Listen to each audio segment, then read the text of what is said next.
அநியாயமா இருக்க, அநீதியா இருக்க, தொழிற்சங்கங்களை துச்சமான மதிக்கிறது. நல்லா நடந்துட்டு இருந்த மீட்டிங் எல்லாம் இந்த ஆளு வந்து நிறுத்திட்டான். பார்க்கக்கூடாதுன்றார் சிஜிஎம். சிஜிஎம் சொன்னார்னா இவங்கெல்லாம் பிச்சை கையில தான் சாப்பிடுவாங்கன்னு நினைக்கிறேன். ஜிஎம்ஓ டிஜிஎம்லாம் என்ன சார் சோத்து கையில சாப்பிடணும்னு கேட்க மாட்டாங்க. சிஜிஎம் சொல்லிட்டாரு.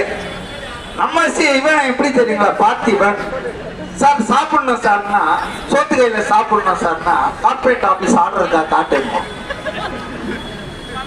பிச்சை கையில தான் சார் இதெல்லாம் செய்யணும்னா சோமிதி கார்பரேட் ஆபீஸ் ரூல் மாஸ்டர் நான் பேர் வச்சுட்டு போனேன். நான் நல்ல வேலை எனக்கு உண்மையில 4 மாசம் நான் ஸ்காட்லாந்து போயிட்டேன். இல்லைன்னா அப்பவே செருப்படி கொடுத்துருப்பேன். நான் அதுக்காக மற்றவங்க எல்லாரையும் நான் குறைச்சி மதிப்பு இல்லை. ஏன்னா ஒரு நியாயமே இல்லாம எது கேட்டாலும் special casual leave district executive கமிட்டிக்கு ஜெனரல் செக்ரட்டரி ஷுட் சர்டிஃபை. என்னடா டிஸ்ட்ரிக்ட் எக்ஸிகியூட்டிவ்க்கு ஜெனரல் செக்ரட்டரி டெல்லியில இருந்து வந்து அட்டெண்டன்ஸ் சர்டிஃபை பண்ணுவானா? அறிவு இருக்கடானா இவனுக்கு?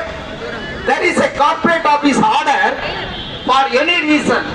If there is no meeting of circle council, then the CGM should give formal meeting to the union on quota ஊழியர்களை, அவங்க மாநில செயலாளர்களை ஏதோ பிரச்சனைக்காக தான் நம்ம கூப்பிடுறாங்க. சரி, அப்ப பேச முடியலன்னா கூட என்னங்க கூப்பிட்டீங்களா என்ன விஷயம்? ஏன்னா சர்க்கிள் செக்ரட்டரிஸ் கூப்பிடுறாங்க. நம்ம யாரும் தாமாசமா எல்லாம் கூப்பிடல. ரெகக்னைஸ்ட் அசோசியேஷனுடைய சர்க்கிள் செக்ரட்டரி கூப்பிட்டா ஆன்சர் பண்ணல. ஒரு மேனரிசம் தெரியாது, ஒரு கல்ச்சர் இல்லை உனக்கு. கூப்பிட்டு கேட்கணும் என்னத்துக்கு கூப்பிட்டீங்க, ஐவாசின்னு. இப்பதான் எல்லாம் இருக்கு விசின்றாங்க.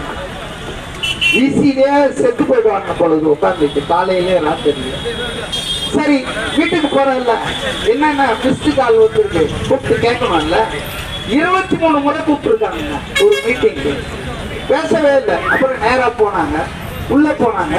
உள்ள போய் சார் இந்த மாதிரி ஒரு பிரச்சனை இருக்கு, உங்களை ரொம்ப நாளா ட்ரை பண்றோம் கிடைக்கல அப்படின்னா என் வேலையை டிஸ்டர்ப் பண்ணிட்டீங்கன்ட்டு எல்லாருக்கும் 2 இன்க்ரிமெண்ட்டை வந்து போஸ்ட்போன் பண்ணுவானா.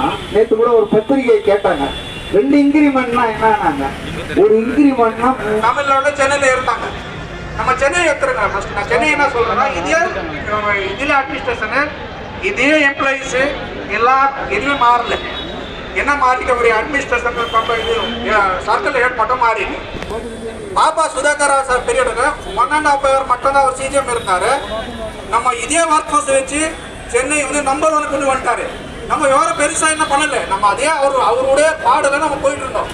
அவர் நம்ம ரிசோர்ஸ் கொடுத்தாரு, நம்ம பொறுத்து கேட்டாரு, யூனியன் அசோசியேஷன் கன்சல்ட் பண்ணாரு, இன்புட் வாங்கினாரு. அதுவரை நாங்க போயிட்டு இருந்தோம்.